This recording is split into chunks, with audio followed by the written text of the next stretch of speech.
विश्व का प्रत्येक जीव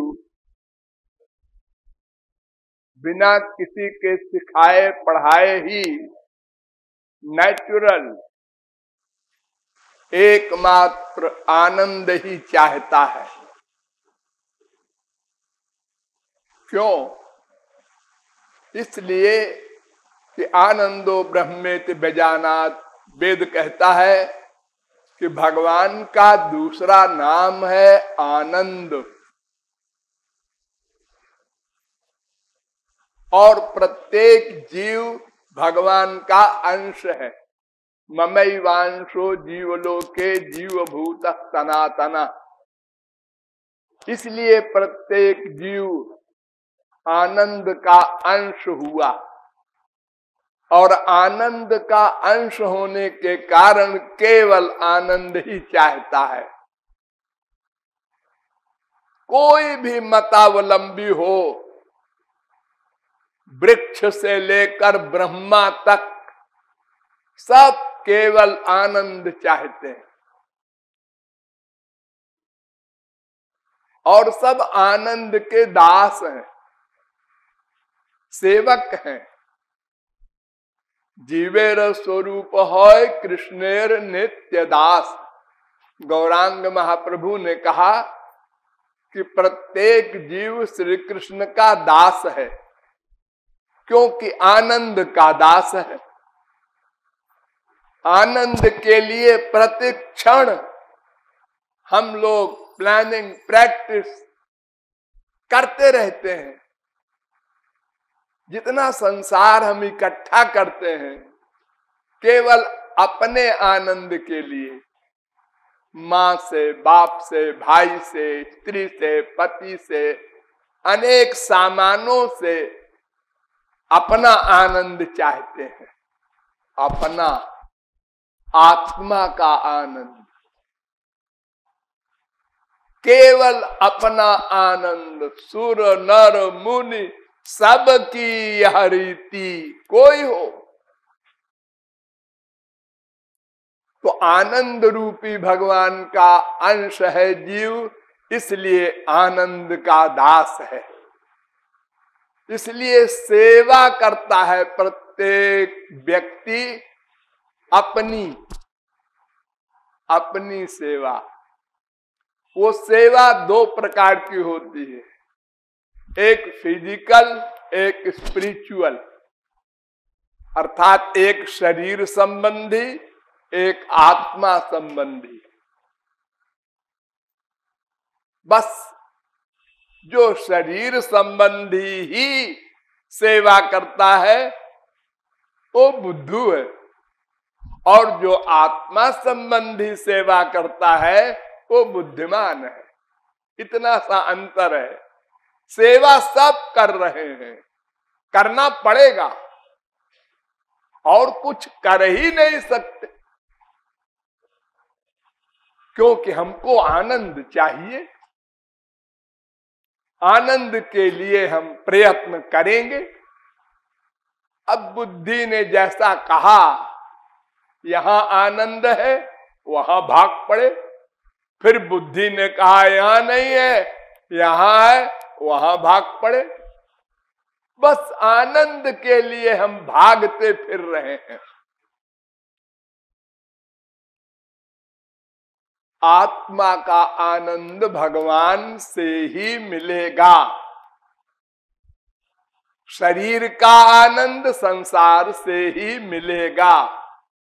दोनों अलग अलग सब्जेक्ट हैं।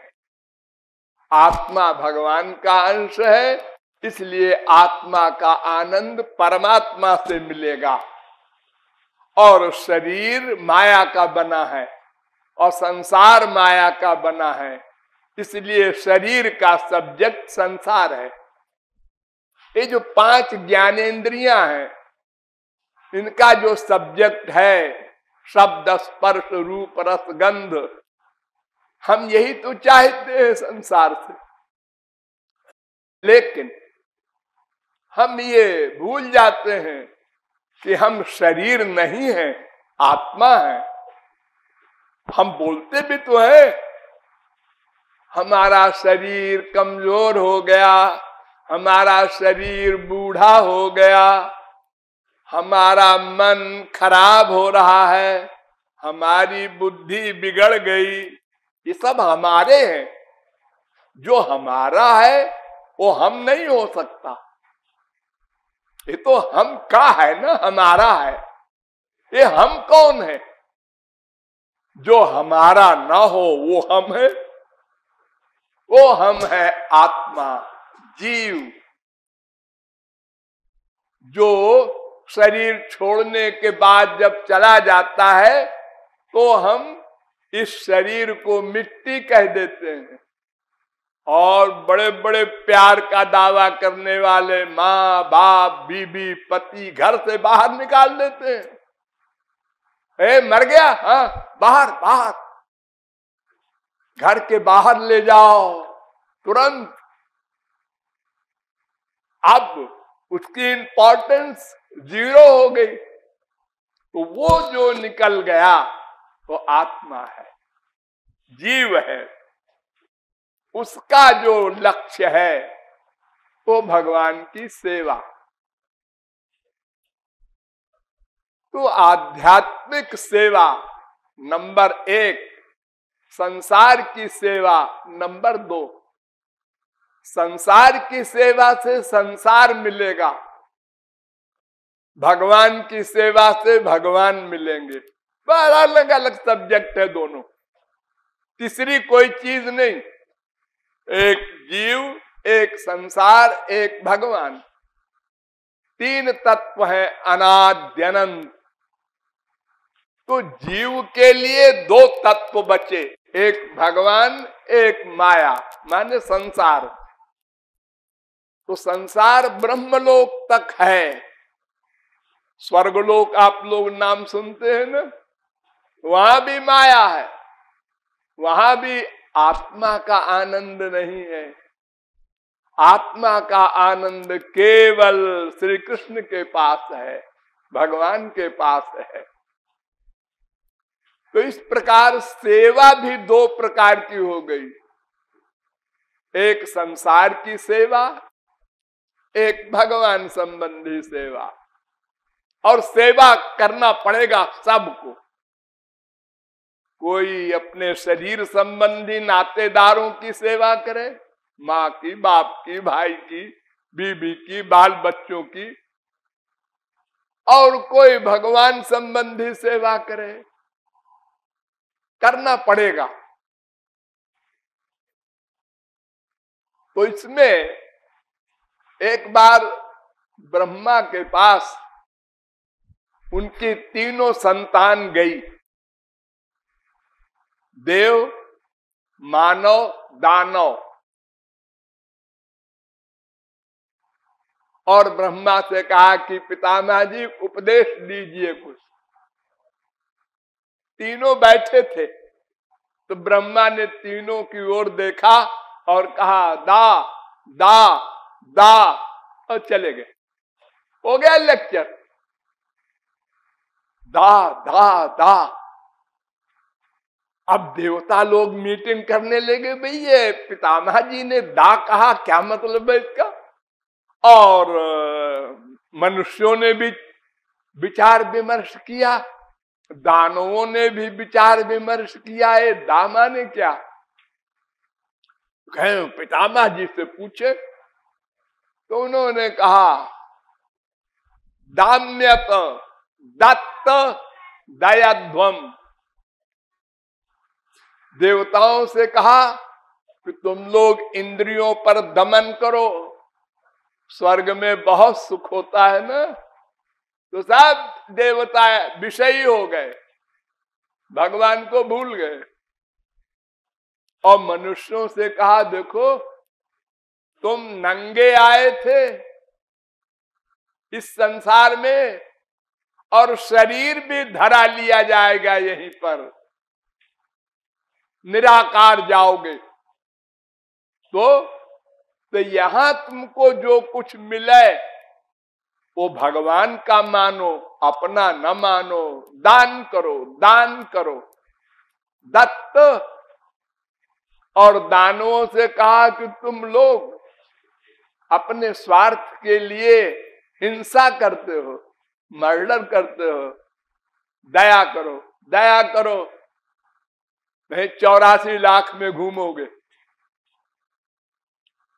तो हम लोगों के लिए पितामह ने उपदेश दिया कि दान करो।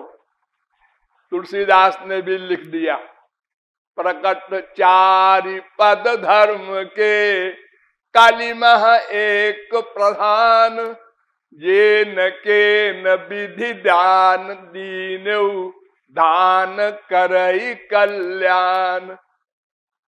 दान से कल्याण होगा। जिसके पास धन है वो दान करो, और धन सबके पास है। कोई बिल गेट्स है, कोई खाली करोड़पति है, कोई लखपति है, कोई हजारपति है, किसी के पास 10-20 पैसा है, भिखारी है सबके पास। सब कपड़ा पहनते हैं, सब रोटी खाते हैं, तो कुछ न कुछ तो सबके पास है, उसी में से अंश का दान करो। गरीब का 1 पैसा अमीर के 1 अरब के बराबर है। भगवान के यहाँ संख्या नहीं देखी जाती, ये देखा जाता है कि तुम्हारे पास कितना है। टोटल 10 करोड़, दान कितना किया? 100 रुपया। अच्छा, इतने मक्कार हो। बाकी का क्या हुआ? वो नाती पोता के लिए छोड़ के मर गए। वो और आवारा हो जाएंगे जिनको छोड़ के तुम मर गए हो, क्योंकि उनको पका पकाया मिलेगा। तो वो क्यों मनुष्य बने रहेंगे? तो दत्त बार बार उपदेश करते हैं। वेद व्यास से पूछा एक ने कि कोई दरिद्री क्यों होता है और कोई बड़ा अमीर क्यों हो जाता है? एक मामूली पढ़ा लिखा, हाई स्कूल भी नहीं और अरबपति है, उसके यहां नौकर चाकर हैं, बड़े बड़े क्वालिफाइड लोग। हाँ, ऐसा क्यों होता है? तो ब्रह्मा ने कहा कि तदानाच भवे दरिद्री, दरिद्र भावाच करोति पापम। जो मानव देह पाकर और प्रारब्धवश धन पा लेता है, अधिक अपनी आवश्यकता से अधिक, भगवान ने बड़ी चालाकी की है, सबका पेट बराबर बनाया है। बल्कि भिखारी ज्यादा खाता है पैसे वालों से। पैसे वाला 2 रोटी खाएगा, भिखारी 10 रोटी खा लेता है। तो अब जब अधिक हम खा नहीं सकते तो पैसे का क्या करेंगे? उसको इकट्ठा करेंगे। दानम भोगो नाशः तिस्रो गतयो भवन्ति वित्तस्य। पहली गति दान, दूसरी गति भोग, तीसरी गति इकट्ठा करके छोड़ जाओ। ये 3 गति है धन की। तो जो न ददाति न भुंगते, तो तीसरी गति फिर उसकी होगी 84 लाख योनियों में घूमना। तो ब्रह्मा ने कहा कि जो दान नहीं करेगा, अपने शरीर की आवश्यकता की पूर्ति तक का मनुष्य भगवान के कानून के अनुसार अधिकारी है। उसके आगे उसके पास जो है उसको दान करना चाहिए। बस ये कानून है। अधिकम जो अभिमन्येत सस्तेनो दंडमर्हति। अगर कोई नहीं करता दान तो दरिद्र होगा अगले जन्म में, फिर पेट के लिए पाप करेगा, चोरी करेगा, डकैती करेगा और फिर पाप करने से नरक जाएगा। तो ये तमाम प्रकार का वैषम्य जो संसार में दिखाई पड़ रहा है इसीलिए है कि हमने अपनी ड्यूटी का पालन नहीं किया। एक ने खूब दान किया, अगले जन्म में करोड़पति हो गया बिना परिश्रम के। अरे आजकल तो लॉटरी भी खुल जाती है 1-1 करोड़ की। उसने कौन सा परिश्रम किया कमाने में? और कमाने में भी एक आदमी दिन भर लगा है, रात भर लगा है, घाटा हो गया, दिवालिया हो गया। और एक व्यक्ति मटर गश्ती करता रहता है और व्यापार भी करता है तो करोड़पति हो जाता है। ये पूर्व जन्म की कमाई मिलती है। हमने पहले दान दिया है तो इस जन्म में भगवान उसका फल देते हैं। हमको अगले जन्म के लिए सोचना चाहिए और सोचकर दान करना चाहिए। लेकिन दान 4 प्रकार का होता है। तामसी व्यक्ति को दान करोगे नरक मिलेगा। ये लो, हमने दान भी किया और हमको नरक भी मिलेगा। हाँ, गलत पात्र में किया दान और उसने उस पैसे का दुरुपयोग किया तो तुम भी शरीक हुए अपराध में। और अगर राजसी व्यक्ति को दान करोगे राजसी फल मिलेगा। सात्विक व्यक्ति को दान करोगे तो स्वर्ग मिलेगा। ये तीनों नश्वर हैं। और अगर भगवान के निमित्त दान करोगे तो भगवत कृपा मिलेगी, भगवान की वस्तुएं मिलेंगी, यानी दिव्यानंद मिलेगा, भगवान का लोक मिलेगा। दान के ही फल से हरिश्चंद्र वगैरह महापुरुष हो गए, गोलोक में चले गए केवल दान करने से। बाल बच्चे भी दान कर दिए। बलि वगैरह बड़े बड़े दानी हमारे इसी भारत में हुए हैं, खाली दान के बल से, कोई तपस्या नहीं की। तो जो भगवान के निमित्त दान है वही सर्वोच्च है, उसी से हमें लक्ष्य की प्राप्ति होगी। इसलिए जहां तक हो सके भगवान के निमित्त ही दान करना चाहिए। भले ही हम 1 रुपया दान करें, गलत पात्र में दान न हो, अपनी प्रतिष्ठा के लिए दान न हो। आजकल ऐसा भी होता है, हमारा नाम खुदवा दीजिए हम 50 लाख देंगे। हाँ, ये बीमारी है हम लोगों को। मंदिरों में आप देखते होंगे पत्थरों पर नाम लिखे रहते हैं, बाप के बाप के बाप के नाम। ये सब बैकुंठ जाएंगे।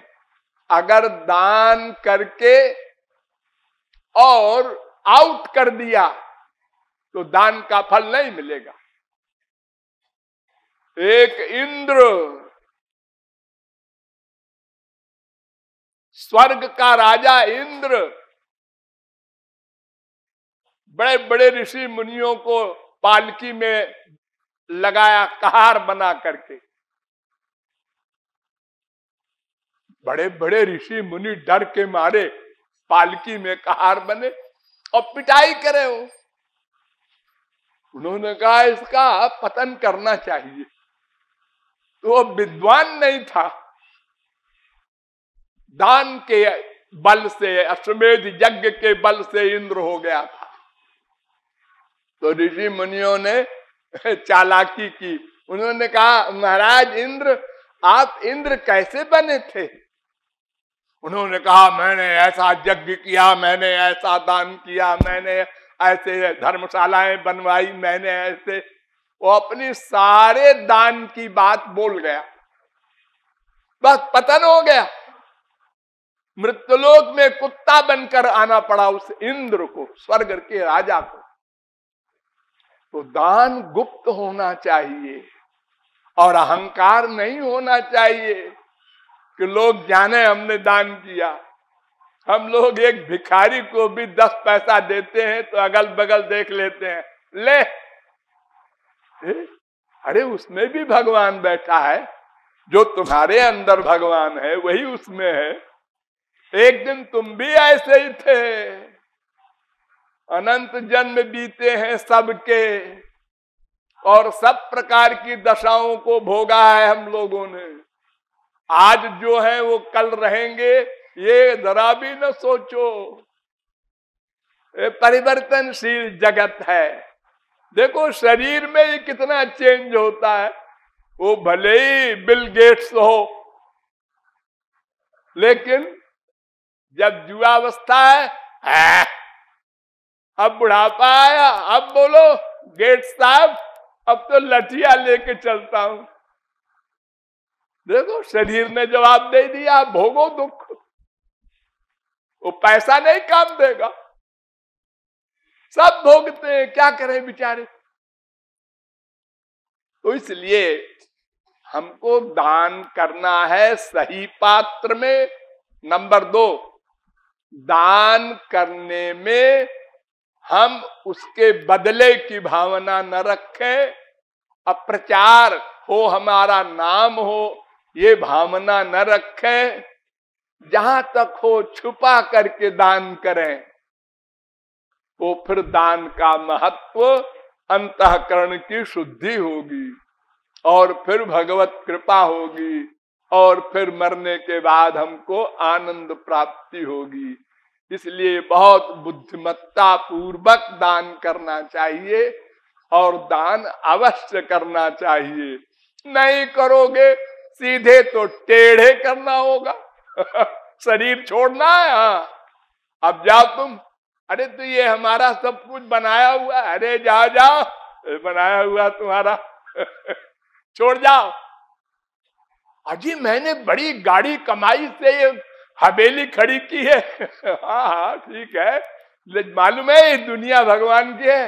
हाँ तो किसी की जमीन में बिल्डिंग खड़ी करना तो गलत है ना। हाँ तुमने कर दिया, अच्छा है, ये तुम ले नहीं जा सकते। इसके बनाने में कोई मक्कारी तो नहीं की, नहीं की है तो उसका दंड अलग भोगो और बिल्डिंग छोड़ जाओ। भगवान का ऐसा कानून है। तो हम लोगों को बहुत सावधान रहना चाहिए। खास तौर से पैसे वाले लोग, उनसे बहुत गलतियां हो जाती हैं, अपराध हो जाते हैं। अहंकार के कारण गरीबों को कष्ट दे देते हैं।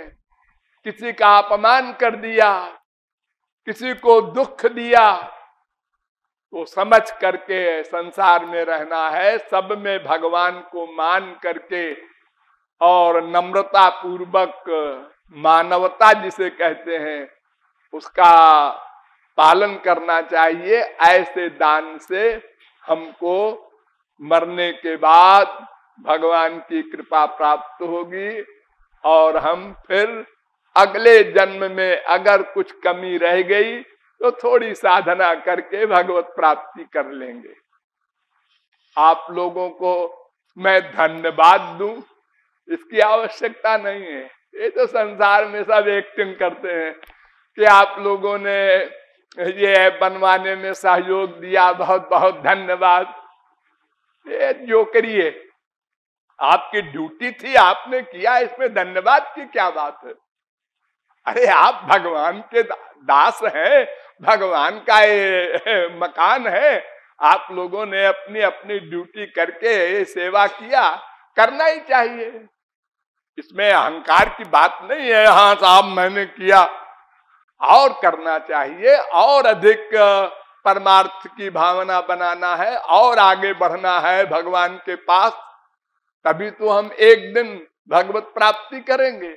शेष फिर